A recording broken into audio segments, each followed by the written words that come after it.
Hello guys welcome to my YouTube channel. आज चाहिँ म र सुम्निमा योदोरे कान गुस्कु योदोरे कान भन्ने ठाउँ आइपुगेको छौँ। अहिले साँझको करिब 6 बजिसकेको छ, साँझ पर्न लाग्यो। हामी रिफ्रेस हुन भनेर आएको यहाँनिर चाहिँ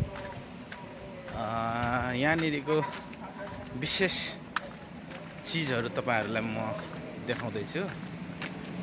यता अगाडिपट्टि चाहिँ सानो पार्क जस्तो छ।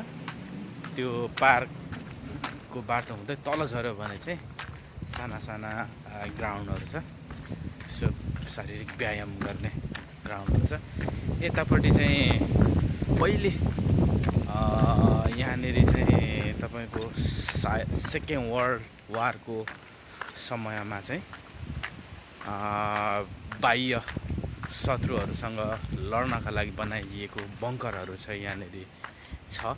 त्यतिखेर चाहिँ यहाँनिर रिउक्यू किङडम भन्ने छुट्टै एउटा राज्य थियो, जुन राज्यको समयमा बनाइएको बङ्करहरू चाहिँ म तपाईँहरूलाई देखाउने छु।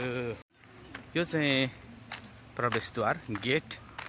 यहाँसम्म चाहिँ पार्क छ, गाडीको लागि सानो पार्क।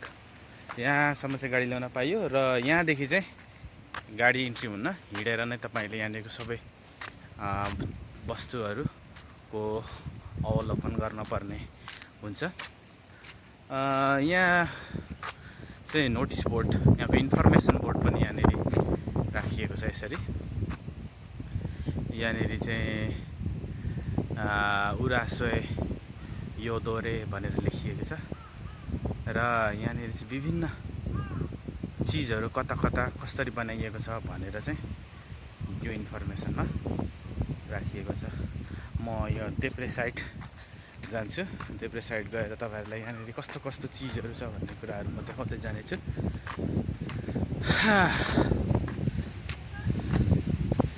हेर्दै जाउँ। एकदमै हावा चलेको छ, जसको कारण भिडियोमा पनि गर्ने आवाज आइरह होला। अब यहाँ तल जाने बाटो छ। रात्रि समय भइसकेको कारणले गर्दाखेरि, अँध्यारो भएको कारणले गर्दाखेरि म जान सकिनँ। नेक्स्ट टाइम कुनै दिन तपाईँहरूलाई गएको बेलामा यहाँको भिडियो पनि म देखाउँला। एकदमै अग्लो स्थानमा छ है। अब अगाडि फेरि बढ्दै जाउँ। अगाडिका चिजबिजहरू यहाँ त तपाईँहरूलाई म सम्पूर्ण देखाउने छु।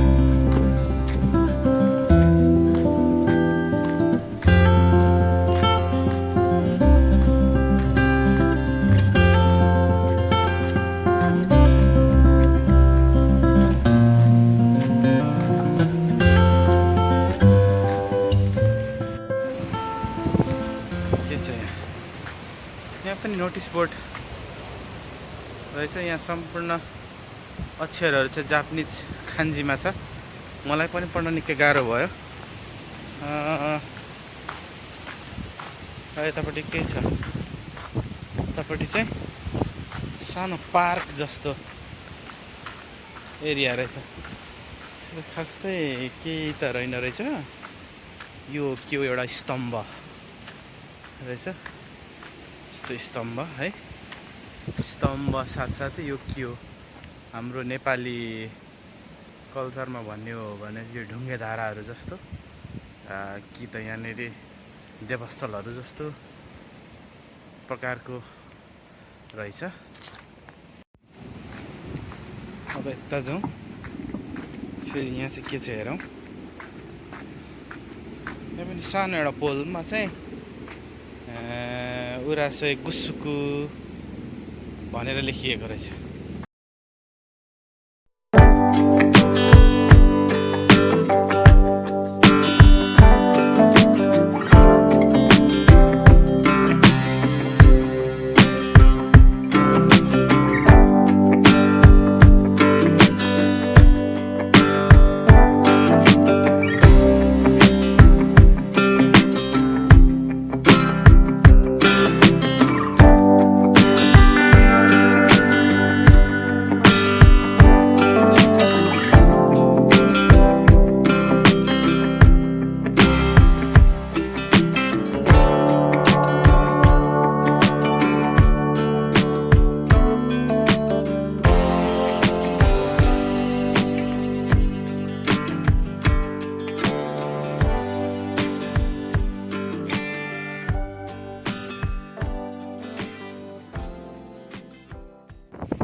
फेरि गाइज अगाडि बढिरहेको छु। अगाडि फेरि म बढ्दैछु। अब फेरि एउटा यहाँ बङ्कर बनाउँदैछु। यहाँ पनि एउटा नोटिस बोर्ड फेरि भेटाइयो। नोटिस बोर्डमा चाहिँ जोहेकी रिस्टोर क्यासल वाल भनेर लेखिएको छ। यस्तो तरिकाको बनाइएको थियो सबैजना त।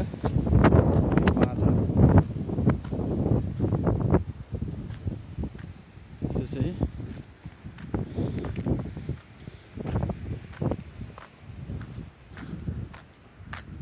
बिरुवाहरू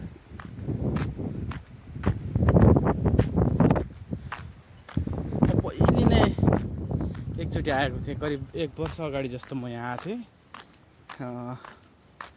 त्यस पछाडि आज म फेरि आउँदैछु।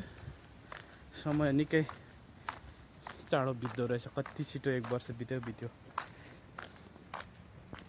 यो के फुल हो मैले राम्रो चिन्न सकिनँ। यो के हो? माइक फुल जस्तो छ तर थाहा भएन के हो यो फुलको नाम थाहा भयो भने कमेन्टमा लेखी भनिदिनु होला है। यहाँ पनि नोटिस बोर्ड नै छ है। नोटिस बोर्ड यहाँनिर पनि यस्तो छ है। हेर्दै जाउँ के छ यहाँ।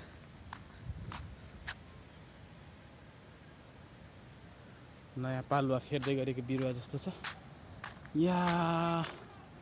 यहाँनिर सल्लाहको बोट पनि भेटाइयो, तर यो राम्ररी खिच्न सकिनँ रातिको समय भएको कारणले गर्दाखेरि। सल्लाहको बोट ल हेर्नुहोस्।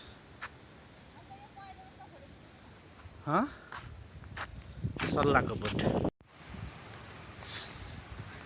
ल गाइज, निकै रात पनि परिसक्यो। अब धेरै बेर बस्न पनि अलिक गाह्रो होला जस्तो छ, किनभने अनकन्टर जङ्गल छ।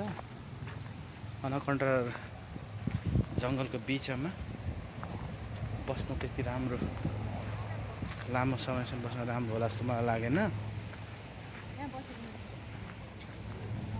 उता आउन पर।